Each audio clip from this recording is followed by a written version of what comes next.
Godt, men jeg tror så småt vi begynder her, så kan folk forbinde sig her inden for de næste minutter forhåbentlig. Men jeg vil gerne starte med at byde velkommen til det her webinar, hvor vi gerne vil vise, hvad det er for nogle værktøjer, som oversættelsestjenesten inden for EU-kommissionen har udviklet, og altså stiller til rådighed for blandt andet offentlige myndigheder og universiteter og andre. Og man kan sige, anledningen eller timingen for det her webinar er jo selvfølgelig, at Danmark lige står for at skulle overtage EU-formandskabet. Og det kan jo sagtens tænkes, at der kommer ekstra behov for nogle værktøjer, der kan håndtere de her forskellige opgaver, hvor sprog også betyder en hel del. Fordi EU er et system, hvor vi har flersprogighed, og altså hvor vi arbejder på 24 officielle sprog. Så programmet har I fået, men hvis jeg starter med at præsentere mig selv, så hedder jeg Claus Thornby Larsen, og jeg har arbejdet mange år i oversættelsestjenesten, Generaldirektoratet for Oversættelse, som det hedder, og er nu for tiden på Europakommissionens repræsentation i København, hvor jeg laver forskellige sproglige opgaver og organiserer events, der har noget med EU og sprog og oversættelse at gøre. Men ellers vil jeg lige fortælle, at den måde vi kører det på her, stil gerne spørgsmål i Q&A-funktionen her i Zoom, og I kan også række hånden op, hvis I foretrækker at stille spørgsmål, så tænder vi for jeres mikrofon, så I kan gøre det. Men her om lidt, så får I en introduktion af generaldirektøren for oversættelse. Derefter så har vi min kollega Kristiina, som sidder i AI Advisory, og hun vil fortælle eller lave en gennemgang af de her forskellige AI-baserede tjenester, som fungerer på flere sprog. Og så stiller I forhåbentlig en hel masse spørgsmål, og ellers har jeg tænkt mig lige at vise ganske kort til sidst, hvad er det, der kommer ud af de her forskellige funktioner, som vi har. Hvordan ser det egentlig ud? Og der har jeg så nogle resultater på dansk for eksempel. But now I would like to give the floor to the Directorate-General, Christos Ellinides. So Christos, the floor is yours. Thank you very much, Klaus. Ladies and gentlemen, dear colleagues, good morning, and I welcome you to this workshop, which is part of our Translating Europe Forum initiatives on behalf of the European Commission and, of course, the Directorate-General for Translation, DGT. I must say that the timing of this event could not be better. It comes actually 2 weeks before Denmark takes over the presidency of the Council of the European Union. Maybe some of you are already busy with preparations for the upcoming presidency. And it is quite possible that this has led to a bigger need for translation and language services. If that is the case, then you are at the right place today. In a moment, I will give a brief introduction to some of our AI-based services. But before talking about these services, let me take a moment to say a few words about DGT. We are the translation service of the European Commission and have been around in various forms and shapes since the early days of the European coal and steel community. Our primary objective is to uphold the principle of multilingualism, which is a fundamental basis for the EU. As you may know, translation is a legal obligation for us, an obligation that was encoded in the very first regulation of the European Community back in 1958. It is actually referenced as Regulation 1/1958. And of course, Danish joined the EU family of official languages back in 1973, a few years later. In practical terms, this means that no legislation can be adopted by the European Parliament or the Council unless it is translated into all EU official languages.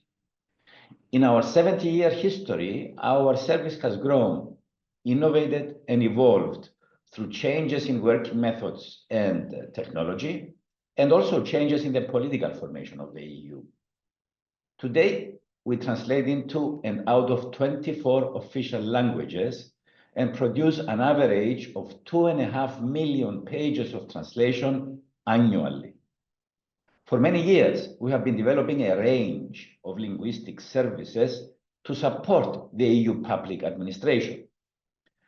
But the past couple of years, our work has gained considerable momentum with the advancements in deep machine learning and, of course, AI. DGT right now is at the forefront of the European Commission efforts to develop AI-based multilingual services within our institution, but also beyond. Our efforts are fully aligned with the political mandate of the incoming Commission under President von der Leyen. In her political guidelines, she released them mid-last year, President von der Leyen specifically called for an acceleration in the deployment of AI within public services throughout Europe. From my point of view, our fundamental objective is very clear, and I have reiterated it many times in different interventions. No language should be left behind in this fast-evolving digital sphere. This means that both the European Commission and the Member States share the responsibility to ensure that those who do not speak English, the dominant language in Europe, are not excluded in the digital world. Everyone, regardless of their language skills, must be able to participate on an equal basis and on an equal footing in the digital world. Multilingualism is a cornerstone of our European identity, and we must actively work to preserve it. It cannot be taken for granted. Today, latest statistics from Eurobarometer show that only 1 in 2 EU citizens speak a language other than their mother tongue. A big reminder that we must continue to support and invest in linguistic diversity. By now, you are all aware that we face a significant challenge when it comes to Europe's lesser used languages. And these include Slovak, Slovene, Greek, including Danish. In the sphere of technology, these languages are often overlooked or underserved. We must work to bridge the gap between widely used and lesser used languages to promote true language equality in the digital age. This is precisely why we are committed to develop and support technologically advanced linguistic services that provide a comprehensive coverage for all EU official languages. We are able to develop these services thanks to two key assets. First, thanks to our constantly growing repository of language data, which stretches back over 70 years. And second, perhaps more important, our team of skilled prompt engineers with substantial linguistic expertise and extensive experience in AI algorithms. But we have not been working alone to harness data for powering AI systems. We have been working with partners from across the Commission, including, for example, our Directorate-General for Communications, Networks and Technology, known as DG Connect, which actually led the way with the Digital Europe program and the European High Performance Computing Joint Undertaking. Through both these initiatives, we benefited, us here, from technical expertise and funding, which was instrumental in taking our work forward. Our first, of course, and most successful service remains eTranslation. This machine translation tool was developed in-house and is powered by a database we have been compiling since the early 2000s. This database we have branded it, we code-named it EURAMIS, which stands for European Advanced Multilingual Information System. It is now one of the biggest repositories of perfectly aligned multilingual data in the world. And it continues to evolve on a daily basis. At this very moment, there are thousands of translators, both in-house and freelance, translating documents for the EU institutions. And every single sentence they translate is fed into eReply. This is high-quality language data, which is continually being checked, filtered, quality controlled, and curated by professional linguists. To give you an idea of the scale of eReply, in the last 25 years, it has accumulated over 2 billion sentences, and it is growing at the rate of 300,000 sentences per day. Anecdotally, that's like adding 8 times the entire content of Tolstoy's novel War and Peace to eReply every single day. To be clear, eTranslation has by no means reached human parity, and the input of skilled professional linguists remains just as important as ever. But ask any member of our staff, and they will tell you that eTranslation is now an indispensable tool for their work, and not just for their work. Since eTranslation operates in a highly secure environment, it is now used throughout the European Union, public administrations, by everyone, from lawyers to economists, from auditors to analysts, and so on. It has been made available to a broad spectrum of users outside the EU institutions, including yourselves, national administrations throughout the member states, local and regional authorities, small and medium-sized enterprises, academia, and non-governmental organizations. My colleagues will be demonstrating the translation along with some of our other AI-based multilingual services just a little bit after my intervention, as Klaus said. The success story of eTranslation gave us incredible valuable experience with large language models. I emphasize the word language models, which enabled us to develop and innovate with AI-based multilingual services in several other areas. For example, we developed a semantic similarity tool for detecting documents with overlapping subject matter. We have developed a smart terminology extraction tool. And these were then followed by a number of other services, all of which, like I said, are now used throughout the EU institutions, national administrations, universities, SMEs, and NGOs. They include eSummary, a product which is AI-based service for summarizing large volumes of texts. Last year alone, we handled 27,000 requests through eSummary. eBriefing, another service designed to help policy officers produce draft briefing notes from various input documents. Last year, it handled over 15,000 requests. Speech to text, a transcription service converting audio and video files into high-quality written text. Last year handled over 14,000 requests. And eReply, among others, a product designed to help prepare replies to correspondence, queries, and so on. And that's not all. Earlier this year, we released 2 additional AI-based services. One is called WebText, which simplifies language and restructures it according to web writing and clear writing principles. This involves, for example, avoiding jargon, using bullet points, and removing redundant and repetitive text. Another product we released just 2 months ago, we branded it Accessible Text. It redrafts text to make it accessible for persons with cognitive disabilities. The solutions offered here include shortening sentences, removing abbreviations, simplifying vocabulary, etc., etc. As I said earlier, you will be able to see some of the services we are developing this morning, and you can access them through our portal of AI-based multilingual services. And I very much hope that you will find opportunities to use them in your work, not just during this Danish presidency, but also much further into the future.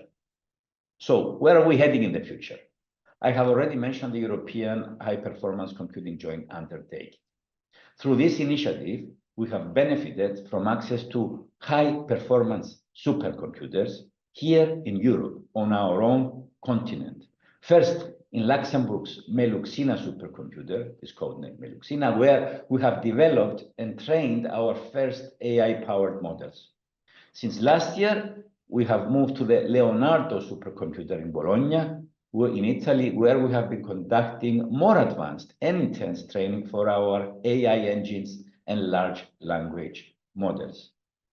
Our most ambitious project under the European high-performance computing aims at leveraging high-quality internal data from the Commission and other EU institutions to build a niche institutional EU large language model. Our goal is to create a multilingual large language model, which we can offer to you as an open source model based on a European language model, the French Mistral. It will be entirely made in Europe and cover all EU languages, including under-resourced languages. As soon as we complete the development of this LLM, we will make it, like I said, available not only to the institutions and to public administrations, but also to SMEs and universities and NGOs. Of course, all of these efforts and projects fit into a wider context, which we refer to as the European Language Data Space project. Eventually, our goal is to build a fully fledged European language data space together with you in private, academic, and public sector partnerships. In other words, we want to build a European platform and marketplace where multilingual data can be collected, created, shared, and reused. The language data spaces will operate through software, allowing data to be exchanged via a network of core services and platforms. We refer to them as nodes. We expect to have this ready by January next year, and I really look forward to you participating and contributing. Already a beta version is under test, and here in DGT, we will be one of the first beta testers alongside a number of other bodies. Ladies and gentlemen, all of our work points to a specific political objective that has been many times acknowledged by our own President von der Leyen, which is strengthening Europe's digital and technological sovereignty, reducing our technological dependence from the East and the West. And while we here in the EU institutions continue to harness the digital transition to improve language services for the European public, I am confident that the Danish presidency will do great work supporting Europe's digital agenda, building on the momentum that the Polish presidency created through discussions on digital technologies, by championing AI and digital skills, and encouraging investment in cutting-edge, secure, and efficient digital infrastructure. Actually, I understand that within the first few days of the presidency, the Danish Ministry of Education and Science will be organizing a conference in Aalborg in order to discuss the future of digital investment. This is the right way forward. And you have our full support in the next 6 months, and wish you every success in your upcoming presidency. Thank you very much. Tack. Thank you very much, Christos, for this introduction to the AI services, which we will now take a closer look at. And to do that, we have Kristiina Suviste from our AI advisory group for linguistic services. So, Kristiina, over to you, please. Thank you. First of all, I will share my screen and you will let me know if everything is in order, and then we will officially start. Hopefully now you can see my full screen and without any obstructions on the screen. Yes, it looks good. Okay, perfect. So a very warm welcome from me as well, and thank you, Christos, and thank you, Claus, for the introductions and very inspiring speech from Christos before me. Like mentioned, my name is Kristiina. I work in the Commission, of course, in the DG translation as well. And to be more specific, I work in the Technology Directorate for the AI-based services. And if you want to be a little bit even more specific, I work in the AI-based services advisory.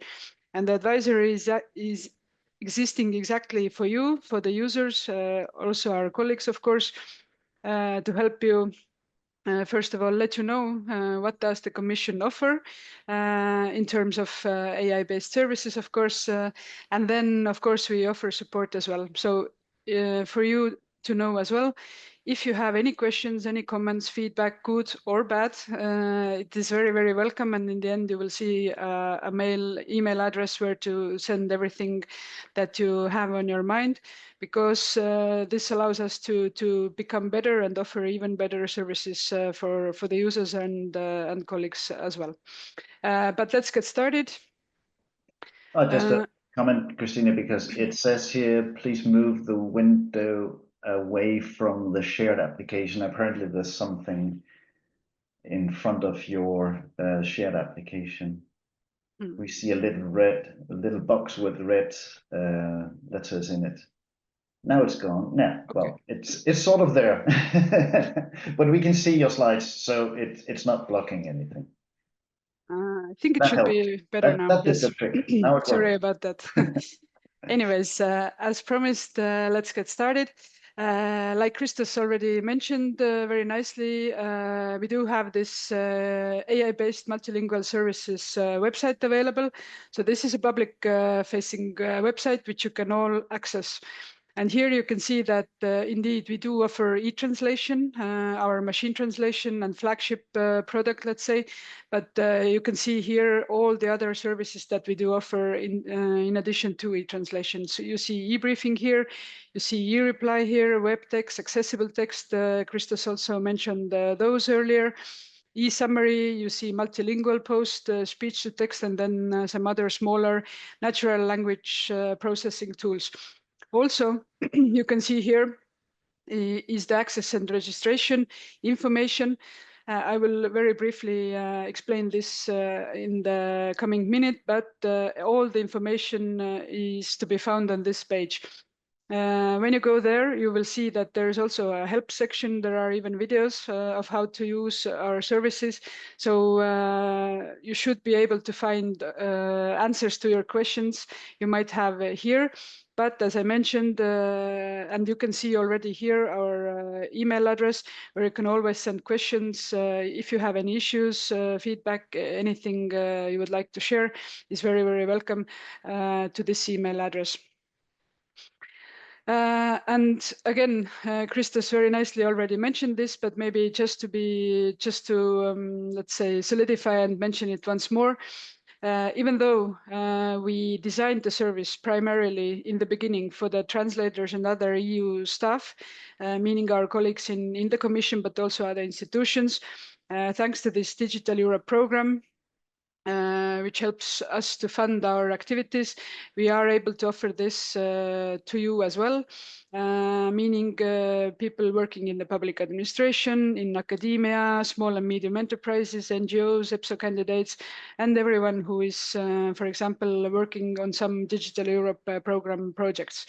And actually not only for the EU member states, which is of course given, all the EU member states and people belonging to those categories have access, but also in DEP countries. This means that countries who are contributing to this Digital Europe program also have access. For example, we have Iceland, Liechtenstein, Ukraine, Norway, and so on.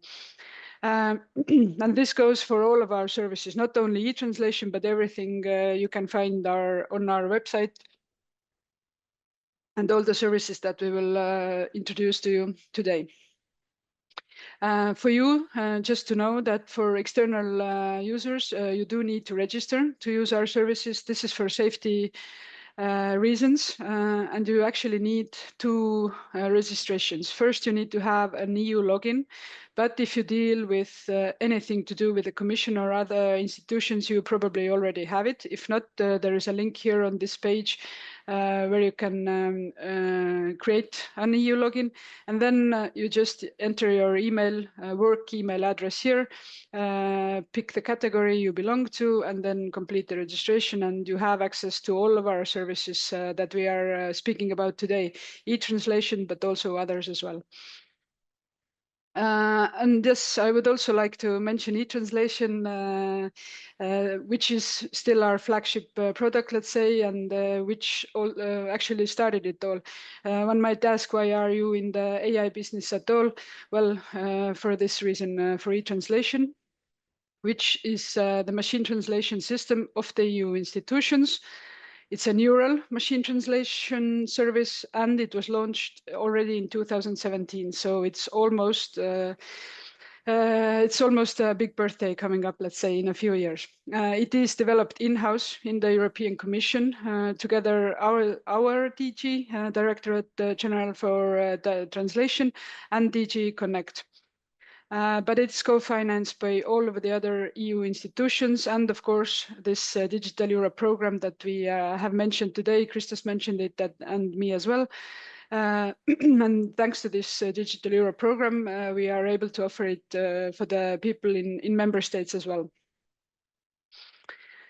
And what can you do with eTranslation? Well, of course, individual use via the eTranslation website. And afterwards, Klaus will, I think, demo this as well for you and explain it even more in detail.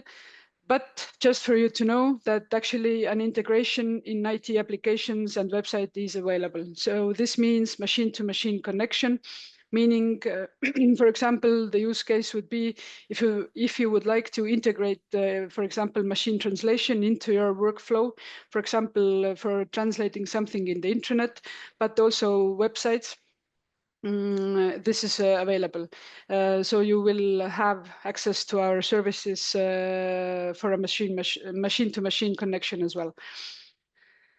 And just to put it into context, here you can see some statistics about eTranslation, or how much is being translated with eTranslation, let's say. So when we started in 2017, it was 19 million pages. And this means all of the users in the institutions, but also in member states. Then we doubled it almost again. Then it was a little small fallback. Okay, this, I think you might guess what happened in the world in 2021.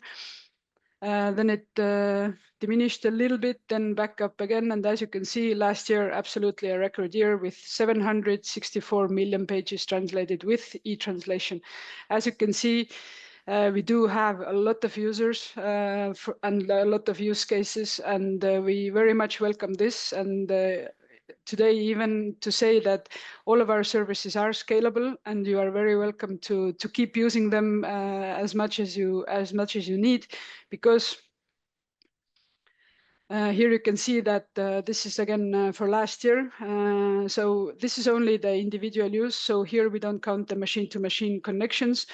But 9 million pages was translated with eTranslation in the member states.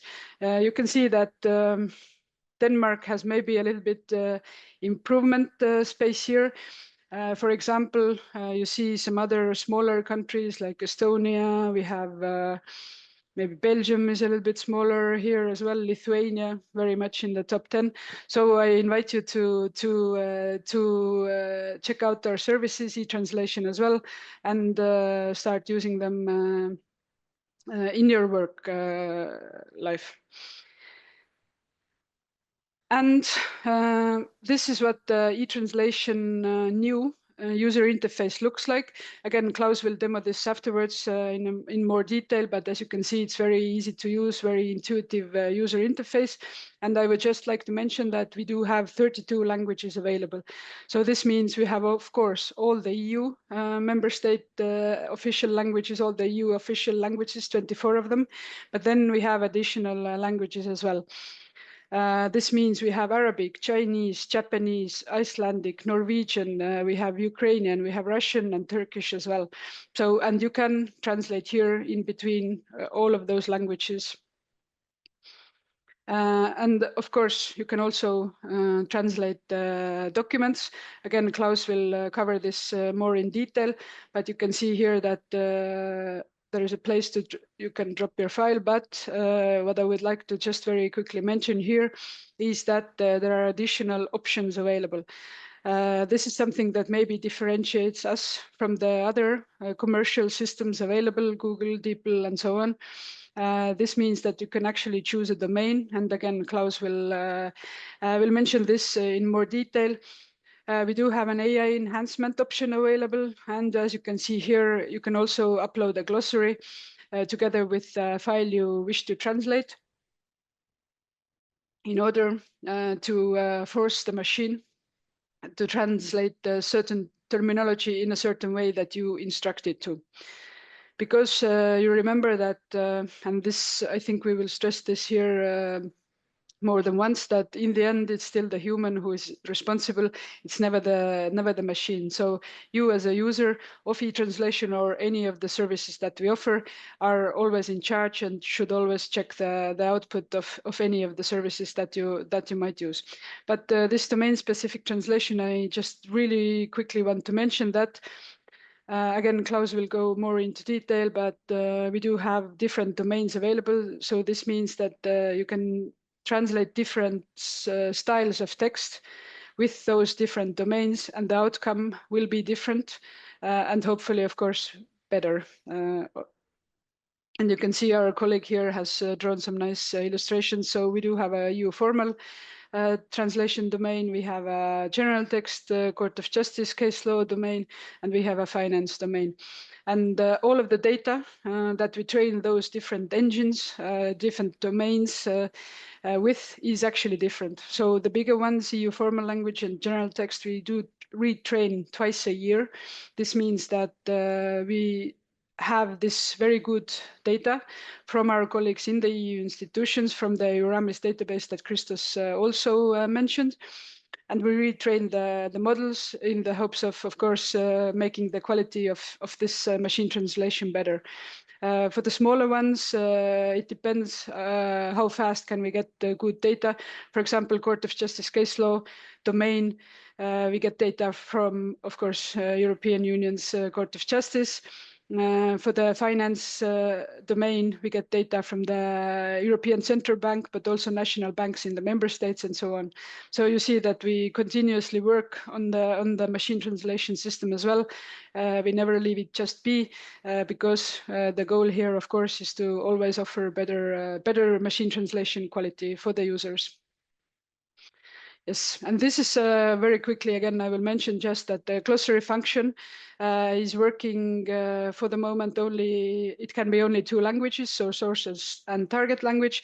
We have found out that shorter terms work better and maximum of 250 entries. But you can see here that we have this climate change small glossary, which I created. And if I upload this together with my translation, the document that I wish to translate, this will force the machine to translate a certain term in a certain way that I have instructed the machine.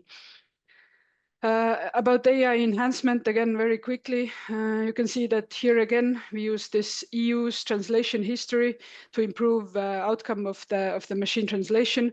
Actually, what we do in translation field, we search for fuzzy matches of EU's translations. For the moment, we use Mistral Nemo model for this.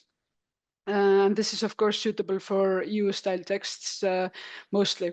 So here, AI actually, it's another layer of AI, let's say, because machine translation in essence is also artificial intelligence. But we have another layer which actually goes to this famous Euramis database, looks for matches that maybe somebody in the EU, and remember, like Christos says, we do have 2 billion sentences in there. Looks for this, and if it finds something, then it uses this data to make the quality of machine translation again better. And also eTranslation, machine translation can be used on websites. So for example, nowadays, most of the European Commission's websites are connected to the machine translation because, as you know, in the internet, the information changes so quickly that the human translators would never be able to keep up. But we do want to offer the people in member states the ability to read the Commission's web pages, for example, in a language which is their mother tongue, for example, and it gives you a rough idea. And this is why you see here also a disclaimer saying that this is translated by the machine, because of course no machine, unfortunately or fortunately, is not yet ideal. It's not 100% correct. So we feel that this is fair to let the people know that this is machine translated. And just to give you context, today we are talking about Denmark taking over the presidency in a very short while. Unfortunately, the new presidency website is not up yet, so you can discover this when you do indeed take over the presidency, but the council uses eTranslation as well on the presidency website. Normally, the presidency website is in English and then in the language, for example, for Poland, Polish, of course. But then all the other languages are available via machine translation. So, for example, if there is a person in Denmark who does not speak English or read English or Polish, they can indeed read about the Polish presidency in Danish via machine translation. So this is another feature that eTranslation offers. And normally you can find it somewhere in the upper corner of the presidency website, and then you can choose your language. And just for you to know that actually nowadays, again, this is quite a new feature. In addition to the API connection that I mentioned, this machine-to-machine connection, we actually have thought about member states as well, and mainly the use case for WebT, which I'm speaking about now, is that if you don't have a big developing team or a big budget for your website, but you would like to offer it in multiple languages, actually there is a plugin, as we call it, available, which is called WebT. And again, I invite you to take a look afterwards. We do have a website for the plugin, which is available in the most, let's say, common content management systems. This means WordPress, WooCommerce, Drupal, Joomla, Magento, and we actually have a universal plugin available as well. So this means that it's actually very easy if you would like to offer your website in multiple languages. Actually, it's very easy to set up. Again, you can turn to us for questions if you run into any issues or problems or just feedback about the plugin. We help you through the installation process, and actually this way you can offer the website in multiple languages via machine translation, of course. And again, there is a disclaimer letting people know that this indeed is a machine translated page, but it gives the audience, let's say, a rough idea about what you are offering on your website, and it's good enough for people to understand the rough content of your website. Kristiina, I don't know if you prefer to finish, but there's a question here about the information that you enter in the systems here for translation, for example, or some of the other services. So the question goes, how long is the entered information stored on the servers, and are there any issues in relation to GDPR? I will actually come to this in the very end of my presentation. So if you don't mind, I will go forward and then I will address the issue, because this is indeed on the very last slide. Perfect. Okay, and yes, but thank you for the question. Very good question. And actually, we do take security and GDPR and data protection very, very seriously in the Commission. And actually, I will mention this afterwards, but this is the reason why we invite you to use our services for your work-related matters, because this way you are indeed sure that your data does not leave Europe, nobody is looking at it, and so on. But I will explain it once more in the very end. But anyways, so if you are interested in the API connection, again, our website has all the information. We have a developer's corner, we have sample scenarios, and again, you can always send us an email and we help you through the process if you run into any issues or have any obstacles in your way if you wish to install the API connection of eTranslation. And actually, you can ask for an API connection automatically. You don't even have to wait longer than 5 seconds, which it will take you to fill out some informational forms. Okay, so eTranslation I've talked very long about, but as Christos already and also mentioned, we do have other services available as well, and I will just very briefly introduce some of them to you. Again, Claus will go into more detail. eBriefing, of course, the name is quite self-explanatory. It's an AI-based service that helps you to create briefings. And actually here you can see that you can choose between different templates. And here the overview template we have designed with exactly people, our users in member states in mind. This means that the other two templates follow a more stricter, let's say, structure, and it's a little bit EU and Commission needs based, but this overview, it's exactly what we had in mind, is the use case in the member states. For example, if you have a big meeting coming up, you have maybe 10 documents of hundreds of pages, you don't have time to read all of them. Maybe they are not even in Danish, for example. Some might be in English, some might be in Italian, maybe one of them is in Swedish, maybe you don't speak Swedish, maybe one of them is in Latvian. Anyways, you can drop in maximum 10 files here. They can be in different languages, and this AI-based service will create an overview for you in a matter of normally half a minute. And actually, as you can see here, it's connected to eTranslation, which means that actually the overview can be in Danish, for example, for you to read before a big meeting. And the AI will help you to take everything into account and give you an overview, and you will go to your meeting well prepared. But again, I think Claus will cover this a little bit in more detail. And just to let you know, on this slide, we constantly keep working on the prompts.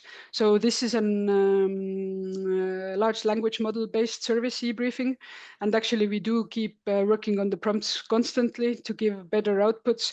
And as you can see here, if you ask for a new briefing, for example, you will get even a draft speech in the outcome. So for example, again, you are going to a meeting and you do have to speak there, but you don't have maybe too much time to prepare. This way, AI will help you and you don't have to start from a blank page. But just for you to know that indeed, again, you see that in the very first sentence in the top of the document that you receive from eBriefing, you will have the small disclaimer warning that this is generated with generative AI, and you should check it for accuracy. And this goes for all of the AI tools and services that we are introducing to you today. In the end, you as a user are always in charge. And of course, you always have to check the work of a computer. But this is just to give you a draft and the possibility to start not from a blank page. Then we have eReply. Again, I'm going over this very quickly because I think Claus will mention them in more detail, but don't worry, even if he doesn't do it, as I mentioned on the webpage, you have everything available and even videos how to use the services. And again, the name is quite self-explanatory. This AI-based service is here to help you to draft replies. So again, we had our commission colleagues in mind but we also thought about member states, and as you can see later, there is indeed a template for people in the member states as well. So, for example, you receive an email, you need to draft a reply, but your mind is for some reason, let's say, blank. This way, you don't have to start from a blank page. AI will create a draft response for you. But again, we need to stress, and you will see it here, again, the very first sentence on top of the document that you receive back from eReply says that this is something generated by eReply, which is a generative AI based service, and you should check it for accuracy and completeness. So again, this is very important to stress that we offer all of those services to help the people in member states, colleagues, and everybody we mentioned in the beginning of my presentation, but it's always the human in charge of the text that you wish to send somewhere. AI is merely there to help you with, let's say, maybe routine or repetitive tasks. And then I also very quickly will mention speech to text. Again, just for you to know that these services are indeed available for all of you. You can use them. They are free of charge thanks to this Digital Europe program. And just to let you know that we have a transcription and subtitling tool available, which is called speech to text. Currently, we offer this in 29 languages.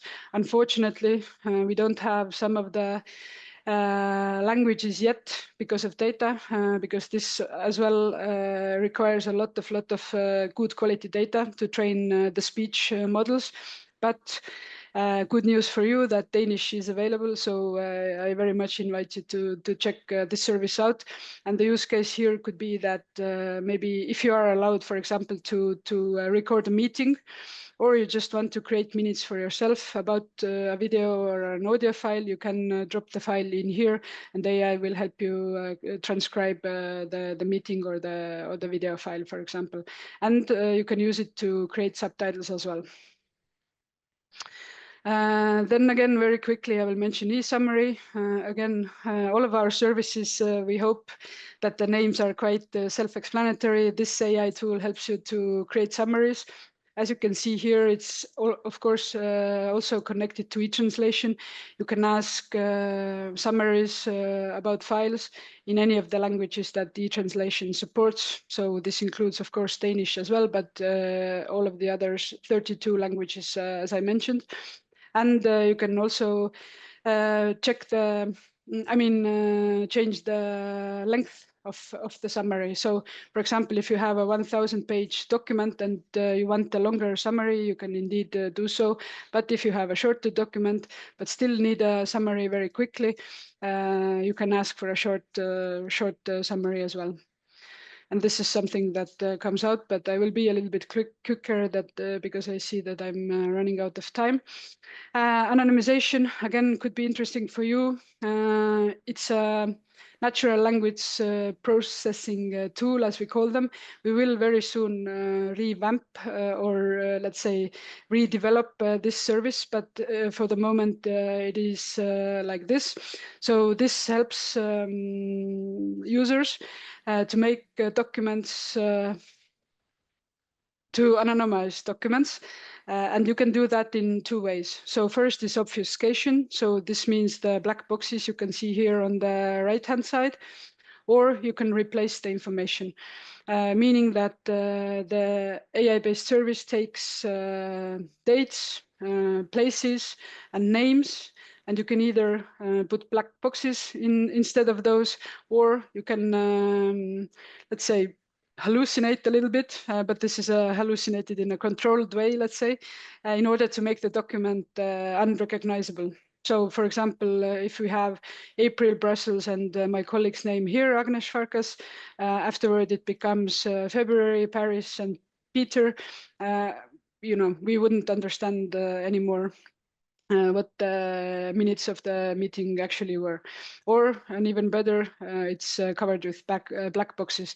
And the use case here could be that if you need to, for example, look through some CVs and want to share them with your colleagues, but don't want to share the names and so on, the sensitive data, you can indeed anonymize the document and then send it to the colleagues. Then WebText and Accessible Text, Christos already mentioned to you.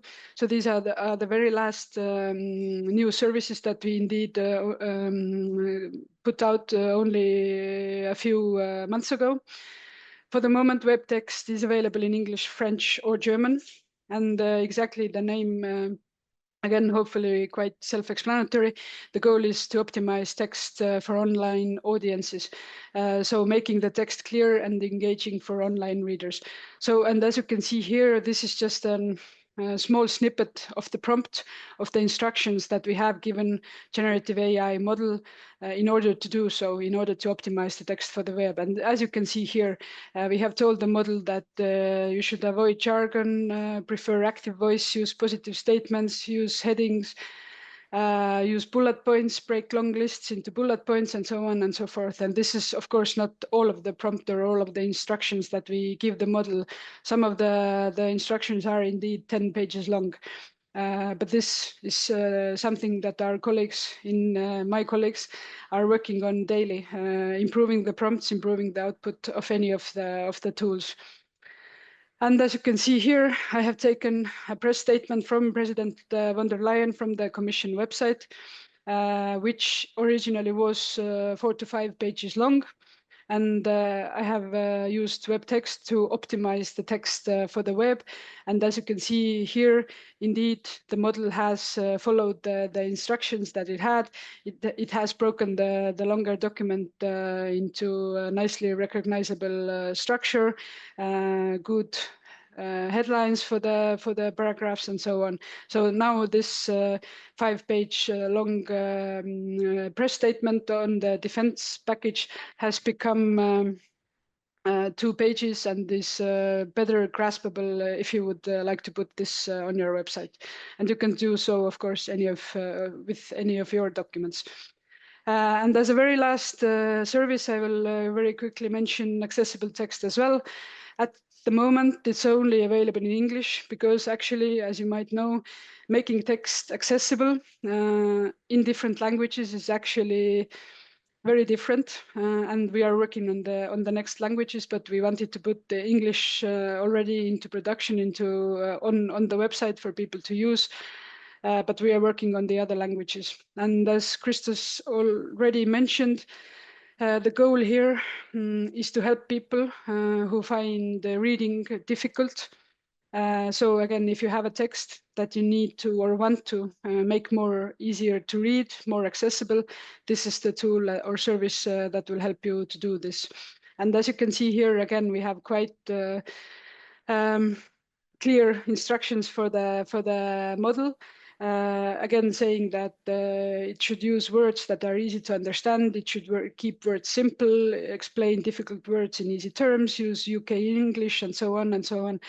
Here we have also instructed the model to use short sentences, 1 sentence per line, 1 idea per sentence, and avoiding metaphors and so on.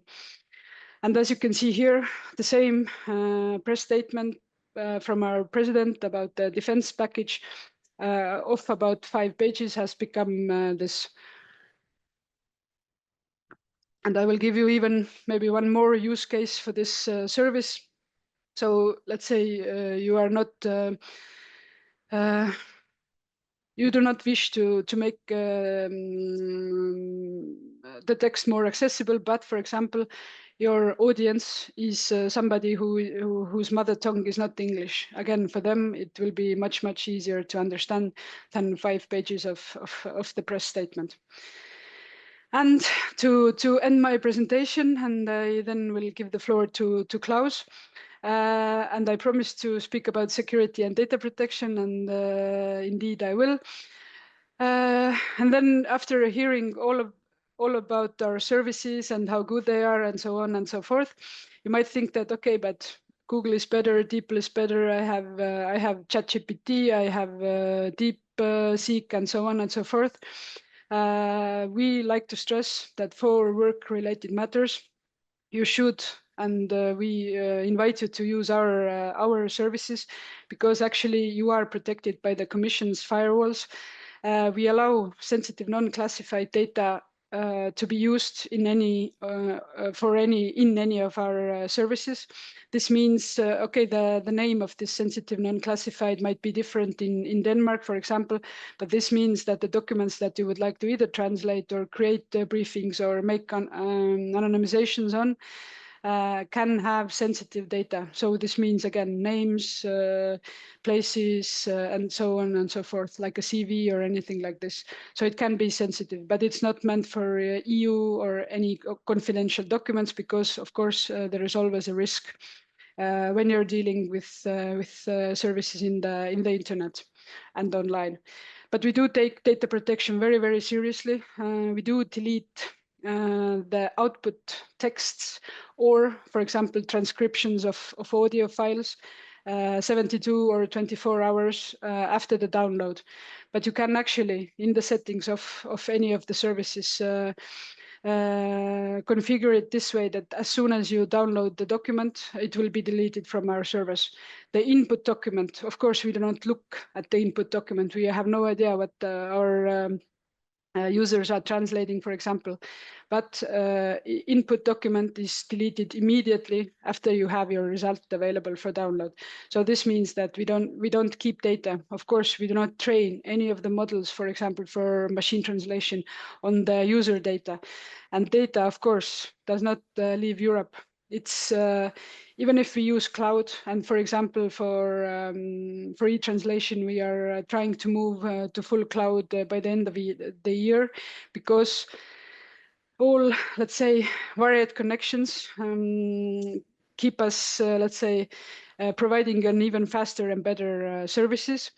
But even so, even if we use cloud, data does not leave Europe. For different services, the data is actually in Paris, in Amsterdam, and new place is Stockholm in Sweden. So you can be sure that data does not leave Europe. Even if we use third-party models, for example, for some of the services. Again, these are behind commissions, let's say, walls. Your data is safe, and even the service provider does not look at your data because it's, let's say, ours. And we, of course, as I mentioned, do not look at the data, and data does not leave Europe. So we are very, very sure that the European Commission's services are indeed safe for you to use. And of course, we invite you to do so, at least for your work-related matters, because this way you can be sure that China does not see your documents, let's say, that you wish to translate. And as I promised, here is the email address where we welcome any of your questions that you might have, feedback, if you run into any issues or just have a question about any of the services that we have mentioned here today. You're very welcome to send us an email. You can do so even in Danish, and we will respond and help you through anything you might need. And with this, I thank you very much. I know that the information has been quite there has been quite a lot of information in a short period of time, but if you go on the website, you can look at anything I said here at your own pace and calmly. And Klaus will give you even more information in a short while. So thanks a lot. I don't know if we have time for any questions. Yes, I was about to say that if, as you can hopefully see, that I've tried to reply, write down the answers in the Q&A feature. But still, if you have questions now after Kristiina's presentation, you're very welcome. And you can, I think you can raise your hand and then we can turn on your mic if you prefer. So please.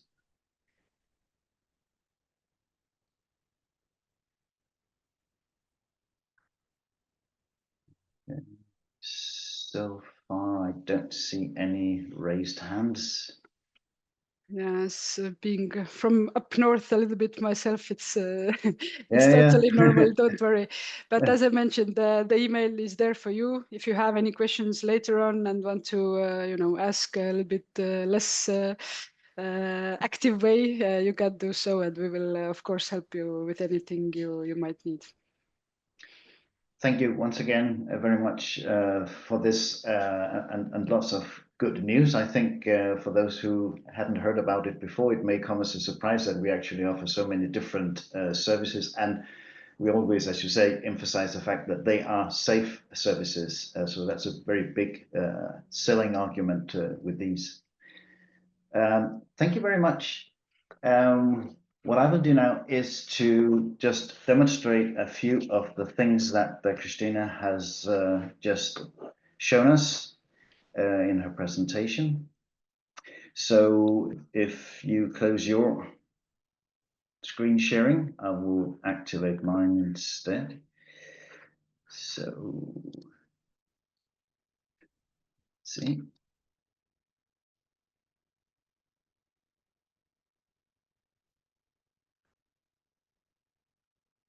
So you should be able to see. You should be able to see my screen now. Is that the case? Yes, we do. It's all Okay. good. And then I will permit myself to switch into Danish. Så jeg vil bare prøve at forklare et par ting yderligere, ud over dem, som Kristiina i sin præsentation har fortalt om.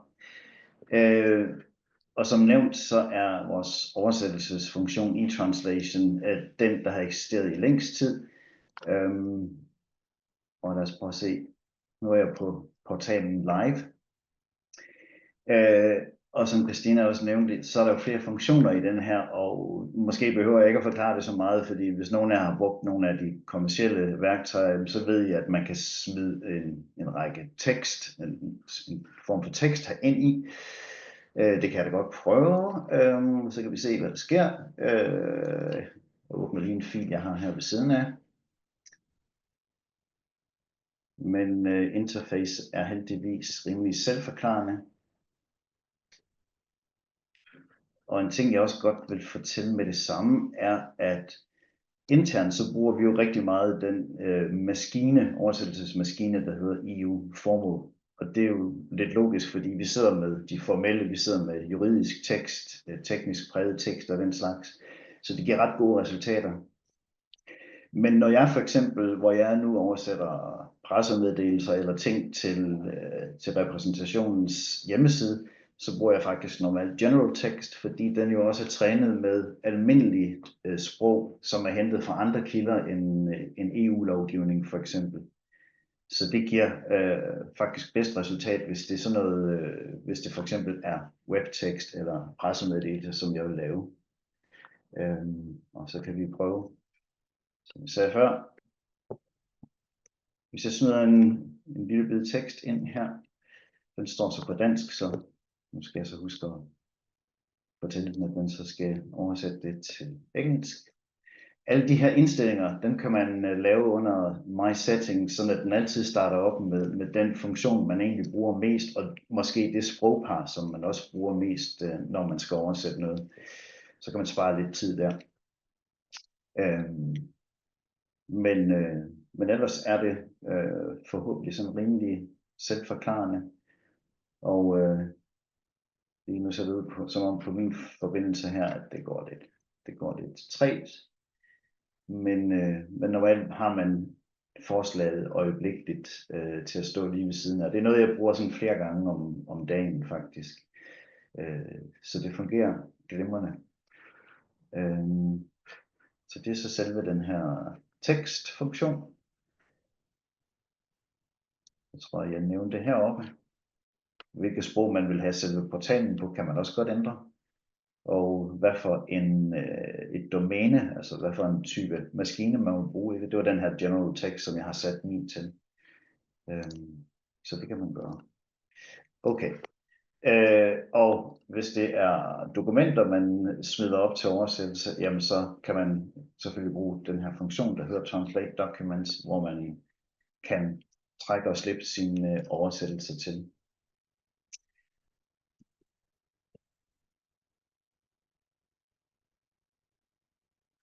Okay.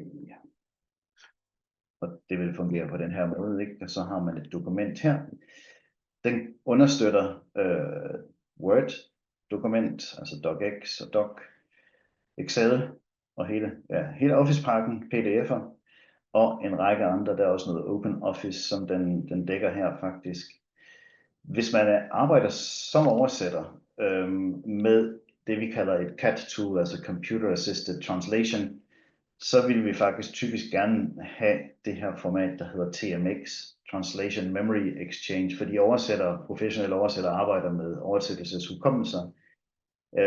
Og det vil så sige, så får vi altså maskinoversættelsen som en ressource ind i vores oversættelsesværktøj. Så det kan være, det er normalt det, som oversætter foretrækker. Men andre, der skal bruge en hurtig oversættelse eller et udkast til en oversættelse, vil bare vælge at få den tilbage på det, i det format, som man har sendt den i. Og det sker altså ret hurtigt, og vi snakkede sikkerhed før, og man kan faktisk aktivere det her, der hedder Delete After Download. Så det vil sige, at når den ligger tilgængelig for mig her, og jeg har downloadet den, så bliver den slettet. Så det er bare for endnu en gang at sige, at vi har mulighed for, eller vi har en høj datasikkerhed, så vi lagrer ikke de data, der bliver sendt. Man vil kunne se, hvad man har sendt til oversættelser inden for det sidste stykke tid, for de bliver stående her. Men fysisk vil de forsvinde efter de her 24 timer. Så det er bare for at have en oversigt. Claus? Ja. Der er et spørgsmål. Vil du tage det nu? Lad os bare gøre det. Ja, så det er Katrine, der spørger, om vores løsninger generelt er trænet på EU-data, eller også på generelle data, så de kan bruges til andet, ligesom det du viste med general text. Ja. Og det er nemlig sådan, at en stor del af det er EU-data, og eftersom EU mest oversætter lovgivning, det er sådan noget, der ligner 50% af det, vi laver, så er det klart, at der ligger en meget stor del. Men vi laver selvfølgelig også andet. Vi laver også vores interne websider, eksterne websider, pressemeddelelser, som jeg har nævnt. Og den type data er selvfølgelig også brugt. Men der er også brugt data, som man har hentet uden for EU-institutionerne. Og de ligger altså primært i den, der hedder general text. Maybe if I switch into English, Kristiina, do you know if there's a percentage, because we have a question of how much do we use? We use our own data to train our machine translation engine, but we also use other data, external data. But do you know the percentage here, perhaps? So if I understand correctly, you're thinking how much data we use to train the engines, or the percentage about our own data and then openness. Yeah, it's the last part. How much external data we also use. Yeah, so actually for different domains, behind every different domain, there is a different translation engine. And for those different engines, if we call them technically like this, we use different kind of data. So for example, EU formal is 100% EURAMIS database data. So it's a really good quality data that our colleagues in DGT, but also other institutions, have translated over 2 decades. And as Mr. Ellinides also mentioned, we have 2 billion sentences in there, and we add 300,000 sentences every day. But for example, for general text, it's a little bit different. So there, I cannot give you the percentage, but we have a subset of EURAMIS database. But then indeed, we do have open source data there, which we gather from, of course, legal sources, which are open to use. For Court of Justice case law, again, there is a subset of EURAMIS database, but then we work very closely with the Court of Justice, of course, who sends us data. So this data, for example, are court cases and so on, and any of the documents actually that they do translate after they are, of course, public information, after they have been declared by the judges. They will send the data to us, and if we have enough, we will retrain the models. For the finance engine, again, there is a subset of EURAMIS database. But for example, here we work together with the European Central Bank, and national banks in the member states, who again send us their data, meaning normally they have departments of translation, and then they gather this, again, good data translated by humans, and we use this data to train the models. IP case law, some of it comes from the Court of Justice, some of it comes from the European Prosecutor's Office, and again, there's a subset of EURAMIS. And public health, this is all the institutions and agencies that the Commission has, but also a subset of EURAMIS. Unfortunately, I cannot give you the percentage, but normally for general text, there is still a EURAMIS database there, but I can say that there is more open source data for the general text.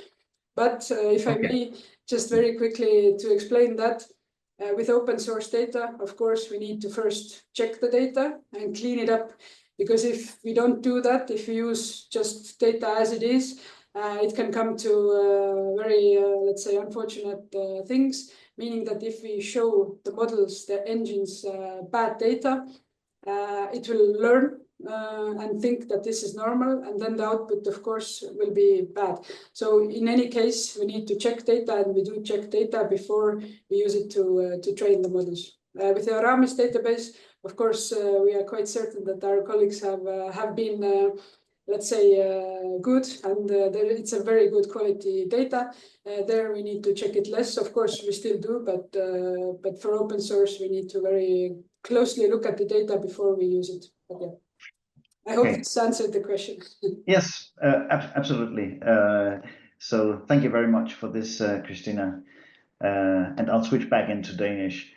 Men i hvert fald, så kan man, og det er ikke kun mig, men også mine kolleger, der tager sig af forskellige teksttyper, konstatere, at der er faktisk forskel, om du bruger den ene eller den anden maskine til de her. Ikke? Så hvis det er en lille smule mere almen tekst, ja, så general tekst normalt den, der fungerer bedst. Og det kan jeg i hvert fald sige for dansk, når man oversætter til dansk. Og det er jo det princip, vi har inden for EU, når vi både tolker og oversætter, at det altid er fra fremmedsprog så til modersmål. Men det var bare for at sige, at de muligheder er der, og flere indstillingsmuligheder hertil. Og man kan sætte sine favoritindstillinger, så de bliver husket næste gang. Men ellers er der eBriefing, som vi også har fået nævnt af Kristiina her, og lad os prøve at se. Det jeg har gjort i mit eksempel her, er at der har været en del lovgivninger. Det lykkedes mig at finde noget fra Danmark oven i købet, ikke? Om skal man køre med vinterdæk, skal det være lovpligtigt fra en bestemt dato. Der er så kommet et lovforslag om det, og det har jeg simpelthen smidt ind i maskinen her ved at drag and drop her. Og så behold den indstilling, der hedder General, fordi det er faktisk den, der passer bedst for de nationale myndigheder. Så skriver man nogle nøgleord her, og det kan for eksempel være det, jeg har så skrevet noget med sikkerhed og antal ulykker, dæk osv. Obligatorisk. Og så vil den så på baggrund af det materiale, jeg har smidt herind, og jeg har altså smidt en rapport ind om vejgrebsanalyse, hvis jeg kan sige det rigtigt, på rigtig mange sider, og så en avisartikel, der handler om lidt det samme område. Så det er de to filer, jeg egentlig har smidt derind. Nu gør jeg det ikke helt live, men resultatet ligger her stadigvæk, så den briefing, som den så foreslår på dansk her, skulle vi bare gerne kunne åbne. Og der står så også i starten, at de emner, jeg har indtastet, det var noget med sikkerhed, vinterdæk, obligatorisk.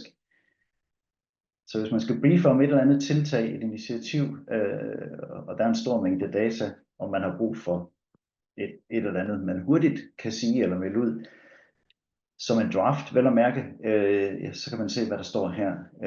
Så der står nogle hovedmeddelelser, det er sådan, den er bygget op. Og konklusionen er jo åbenbart, de foreliggende oplysninger taler ikke for at gøre vinterdæk obligatoriske for at øge trafiksikkerheden. Og så vil der jo typisk være nogle spørgsmål og svar. Hvorfor tøver man med at gøre vinterdæk obligatorisk? Så kommer der så svar på det. Og der kommer lidt baggrund om den debat, der har kørt, om man skulle have det sådan som i nogle lande, hvor der er bestemte datoer, hvor man siger, fra nu af skal man køre med vinterdæk. Så det var bare lige for at teste den også på, med nogle tekster, som jeg ikke normalt beskæftiger mig med, fordi det jo så er dansk lovgivning, men jeg kan ikke vurdere det, men den har i hvert fald givet et udkast til en briefing her. Og igen, man kan smide dokumenter ind på nogle sprog, og så få dem ud på et andet sprog, så det vælger man også selv. Vi har talt lidt om at få lavet et resumé, så altså hvis man har et meget stort dokument på rigtig mange sider, som man ønsker at få lavet kort, eller standard, eller endda langt her, og oven i købet kan man bestemme, hvilket sprog det skal være på, ja, så bruger man den her funktion, der hedder eSummary, og lad os prøve at se, hvad jeg har her. Her har jeg et resumé på dansk, også af en tekst, som udgangspunkt var mange sider lang. Og hvad fylder den her? Som cirka et A4-ark eller noget i den dur. Det handler om Agenda for Sustainable Development, som vi så har fået ud her. Der er ikke så meget ellers at sige til det. Altså det kan man også, hvis, som jeg har snakket om med studerende på universiteter, hvis de vil have en hurtig, hvad skal man sige, et hurtigt overblik over en eller anden stor mængde tekst og have udledt noget af det, så kan man så på den her måde finde ud af, om det er værd at læse det hele, eller om man kan nøjes med uddrag af det. Godt. Lad os prøve at kigge lidt videre her. Så vi har haft eBriefing og eReply. Tror jeg faktisk også, jeg har et eksempel på dansk liggende på.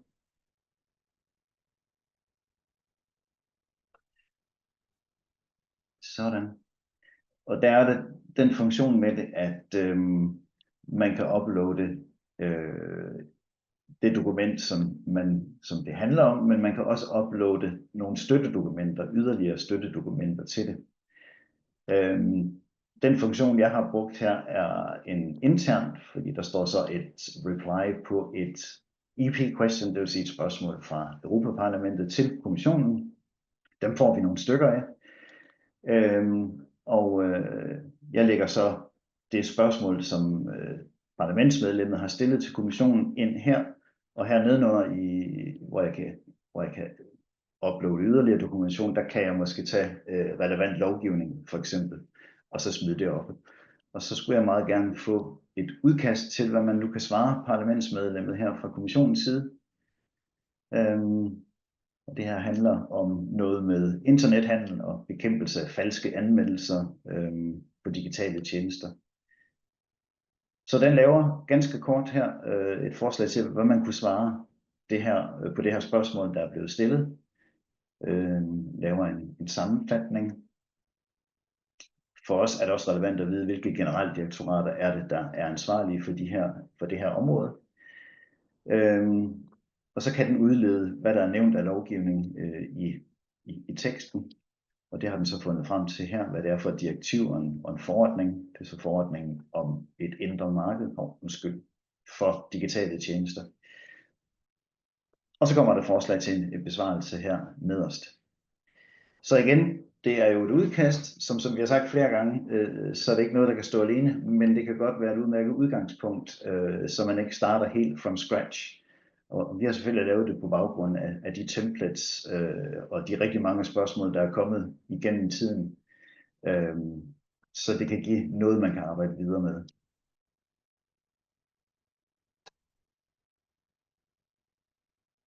Og så har vi også allerede nævnt den her med webtekst og tilgængelig tekst,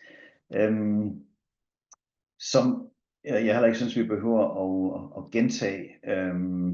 Jeg synes, man så det tydeligt i Kristiinas eksempler, at den, der hedder Accessible Text, ja, den gør det til meget let læselig tekst.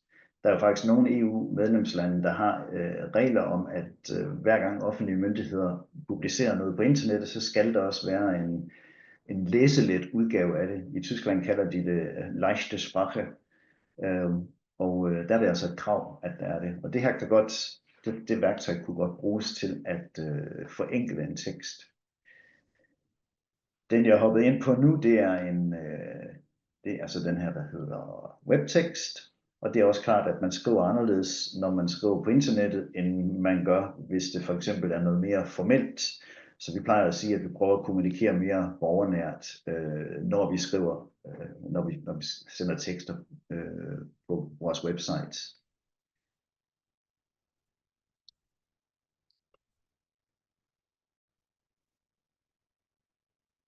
Og det her det er også på baggrund af en noget længere og noget vanskeligere tekst, men vi får altså noget her, som vi kan bruge til vores website, og igen med forskellige behov for at redigere i det selvfølgelig. Så det var faktisk, hvad jeg havde tænkt mig her, så jeg håber, det gav jer et indblik i, hvordan det ser ud, og forhåbentlig også, at det understøtter dansk meget, meget fint. Det var også noget, det vores generaldirektør Christos Ellinides sagde i starten, at grunden til, at man overhovedet begyndte at arbejde med det her inden for EU's institutionerne, og det endte så med at blive oversættelsestjenesten, det var jo, at de der kommercielle værktøjer, som var tilgængelige tidligt, de var faktisk kun tilgængeligt for de store sprog i verden. Så de mindre sprog havde faktisk ikke noget. Men der var vi jo i den situation, at vi havde vores enorme korpus af tekst gennem tiden, og så virkelig havde noget at arbejde med. Og det er klart, at eftersom vi har, når vi oversætter, så er det professionelle oversættere, der gør det, plus der er en anden professionel oversætter, der reviderer en tekst. Så vi har faktisk ret pålidelige data og pålidelige sprogdata, som vi kan bruge til at lave de her redskaber med. Men jeg vil lukke for min screen sharing her.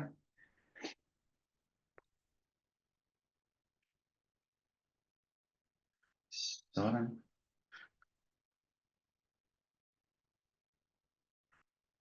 Og jeg ved ikke, om der er kommet yderligere spørgsmål undervejs. Det er der ikke. Nej, tak for det. Jeg kan i hvert fald. Nej, okay. Så skulle det være, hvis der er andre her på falderebet, som gerne vil spørge om noget. Meget gerne skrive enten i vores Q&A her, eller række hånden op og stille spørgsmålet. Ellers kan jeg se, der var et spørgsmål om I kan få tilsendt de her slides, som er blevet brugt, det vil sige Kristiinas slides, og det gør vi, så jeg bruger simpelthen det samme system, som I har tilmeldt jer ved, fordi der ligger jeres kontaktoplysninger e-mail, så det sender jeg, og den her seance er også blevet optaget, og den skal vi også nok lige gøre opmærksom på, hvis nogen kunne tænke sig at se det efterfølgende, hvad vi gør, og hvor vi kommer til at lægge den henne. Men det er i hvert fald en mulighed. Godt, så hvis der ikke er flere spørgsmål, så tror jeg, vi lukker den her. So Kristiina, you're also off the hook. No further questions, but thank you very much. Og til alle jer, der deltager, så håber jeg, at I har fået noget ud af det, og måske kendte I det lidt i forvejen, men ellers prøv endelig at gå ind på den her side med de forskellige services, og stille os meget gerne spørgsmål, når I har nogen. Godt, så vil jeg sige tak for i dag.